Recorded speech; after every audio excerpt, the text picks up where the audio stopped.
வணக்கம். ஆகாஷவாணி.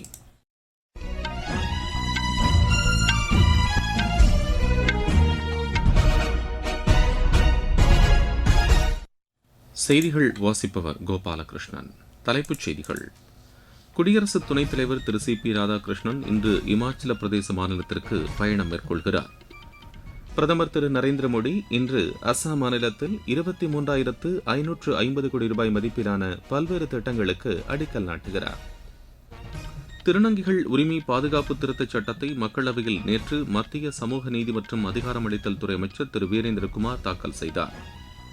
புதுச்சேரி சட்டப்பேரவைத் தேர்தலில் ஆளும் என்ஆர் காங்கிரஸ் பிஜேபி கூட்டணியில் தொகுதி பங்கீடு இறுதி செய்யப்பட்டுள்ளது. கேப்கானா சர்வதேச சேலஞ்சர் டென்னிஸ் போட்டியில் இந்தியாவின் ஸ்ரீராம் பாலாஜி, ஆஸ்திரியாவின் நீல் ஒபர்லேண்டர் இணை அரையிறுதிக்கு முன்னேறியுள்ளது. இனி விரிவான செய்திகள். குடியரசு துணைத் தலைவர் திரு சி பி ராதாகிருஷ்ணன் இன்று இமாச்சல பிரதேச மாநிலத்திற்கு பயணம் மேற்கொள்கிறார். காங்க்ரா மாவட்டத்தில் உள்ள தரம்ஷாலாவில் நடைபெறவுள்ள இமாச்சல பிரதேச மத்திய பல்கலைக்கழகத்தின் 9வது பட்டமளிப்பு விழாவில் அவர் கலந்து கொள்கிறார்.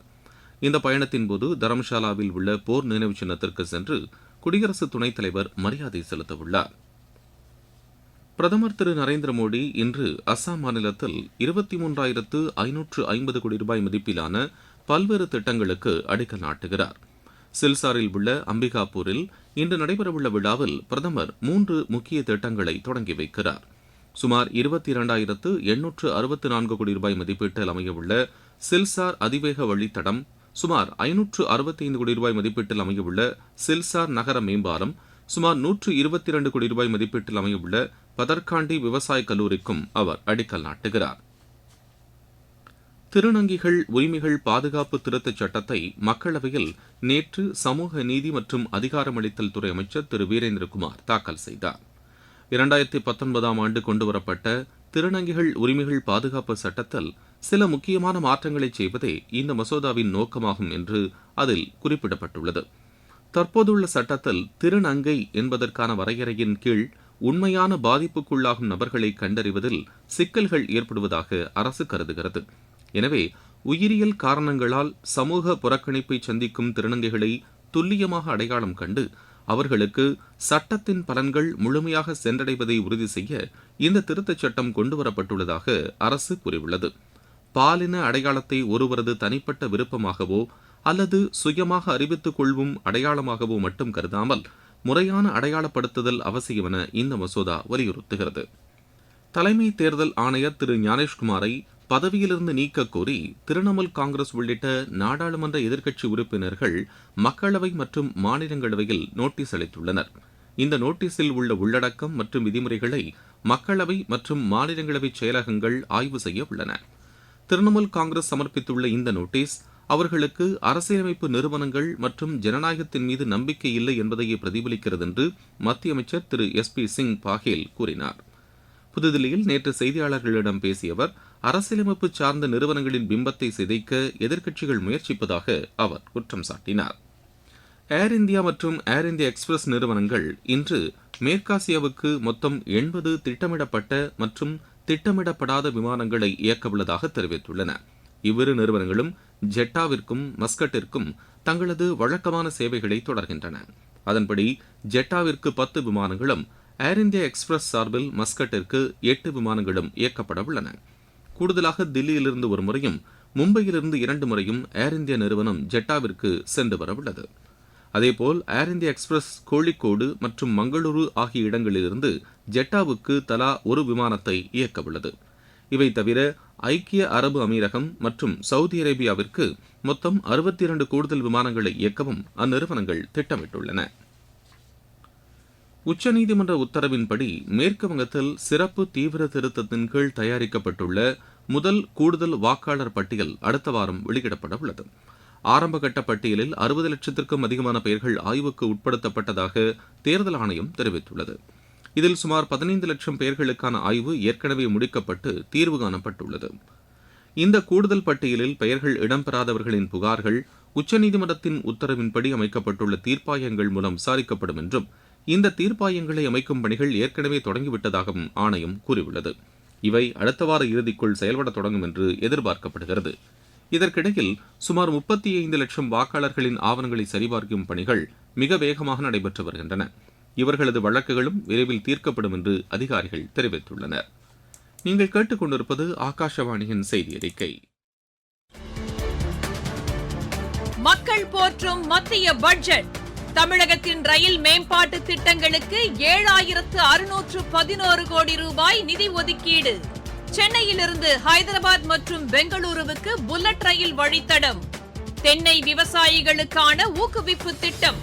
ஆதிச்சநல்லூரில் சர்வதேச தரத்திலான கலாச்சார மையம். பொதிகை மலையில் மலையேற்றத்திற்கான வழித்தடம். பழவேற்காடு ஏரியில் பறவைகள் காட்சி மையம். மாவட்டம் தோறும் மகளிர் விடுதிகள். தமிழகம் மட்டுமின்றி நாடே போற்றும் மத்திய பட்ஜெட். வளர்ச்சியடைந்த இந்தியாவிற்கான பயணத்தில் மோடி அரசு. தொடரும் சீர்திருத்த நடவடிக்கைகள். புதுச்சேரி சட்டப்பேரவைத் தேர்தலில் ஆளும் என்ஆர் காங்கிரஸ் பிஜேபி கூட்டணியில் தொகுதி பங்கீடு இறுதி செய்யப்பட்டுள்ளது. புதுச்சேரியில் நேற்று பிஜேபி மேலிட பொறுப்பாளர் திரு நிர்மல்குமார் சுரானா, அக்கட்சியின் மூத்த தலைவர் திரு மன்சுக் மாண்டவியா ஆகியோர் என்ஆர் காங்கிரஸ் தலைவர் திரு ரங்கசாமியை சந்தித்து பேசியபோது தொகுதிகளின் எண்ணிக்கை இறுதி செய்யப்பட்டது. இதன்படி என்ஆர் காங்கிரஸ் 16 இடங்களில் போட்டியிடும் என்று அறிவிக்கப்பட்டுள்ளது. பிஜேபிக்கு 14 இடங்கள் ஒதுக்கப்பட்டுள்ளதாக கூட்டத்திற்கு பின்னர் செய்தியாளர்களிடம் பேசிய திரு நிர்மல்குமார் சுரானா கூறினார். பிஜேபிக்கு ஒதுக்கப்பட்டுள்ள 14 தொகுதிகளிலிருந்து அஇஅதிமுக உள்ளிட்ட கூட்டணி கட்சிகளுக்கு தொகுதிகள் வழங்கப்படும் என்றும் அவர் தெரிவித்தார். தமிழகத்தின் கள்ளக்குறிச்சி மாவட்டத்தில் பிரதமரின் விவசாயிகளுக்கான வருவாய் ஆதரவு நிதி திட்டத்தின் கீழ் சிறு குறு நடுத்தர விவசாயிகள் சுமார் 73,500 பேர் பயனடைந்து வருகின்றனர். இந்த தொகை உழவு தொழிலுக்கு உதவுவதாக விவசாயிகள் தெரிவித்தனர். பாரத பிரதமர் நரேந்திர மோடிஜி அவர்களால் 22வது விவசாய நிதி விடுவித்துள்ளார். இந்த நிதியை பயன்படுத்தி விவசாயத்திற்கு தேவையான உயிர் உரம் வாங்குவதற்கு, களைக்கொல்லிகள் வாங்குவதற்கு போன்ற சிறு இடுபொருட்கள் வாங்குவதற்கு பெற்று விவசாயிகள் மகிழ்ச்சி அடைவோம். பாரத பிரதமர் நரேந்திர மோடிஜி அவர்களுக்கு நன்றி.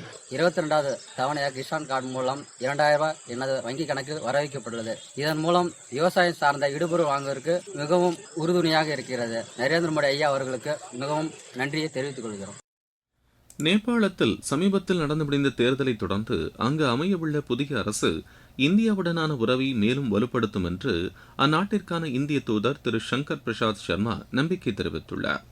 நேபாளத்தின் பிரதிநிதிகள் சபை தேர்தல் அமைதியாகவும் குறித்த காலத்திலும் நடத்தப்பட்டிருப்பது அந்த நாட்டின் நிலையான ஜனநாயக செயல்பாட்டை பிரதிபலிக்கிறது என்று அவர் குறிப்பிட்டார். இந்தியா நேபாள இருதரப்பு உறவுகள் குறித்து பேசிய அவர், இரு நாடுகளுக்கும் இடையே ஏற்கனவே மிகவும் வலுவான உறவு இருப்பதாகவும் புதிய அரசு அதனை அடுத்த கட்டத்திற்கு எடுத்துச் செல்ல முயற்சிக்கும் என்றும் அவர் தெரிவித்தார். மேற்கு ஈராக்கில் அமெரிக்காவின் KC-135 ரக எரிபொருள் நிரப்பும் விமானம் விபத்துக்குள்ளானதில் அதில் பயணம் செய்த அந்நாட்டு விமானப்படையின் 6 வீரர்கள் உயிரிழந்து விட்டதாக அமெரிக்கா கூறியுள்ளது. இதுகுறித்து அமெரிக்க விமானப்படை வெளியிட்டுள்ள அறிக்கையில், ஆபரேஷன் எபிக் ஃபியூரி நடவடிக்கையின் போது நட்பு நாடுகளின் வான்பரப்பில் பறந்து கொண்டிருந்த அந்த விமானம் விபத்துக்குள்ளானதாக தெரிவிக்கப்பட்டுள்ளது. இந்த விபத்து குறித்து தற்போது விசாரணை நடைபெற்று வருகிறது. இருப்பினும் இந்த விபத்து எதிரிகளின் ஏவுகணை தாக்குதலால் நிகழவில்லை என்று அமெரிக்கா கூறியுள்ளது.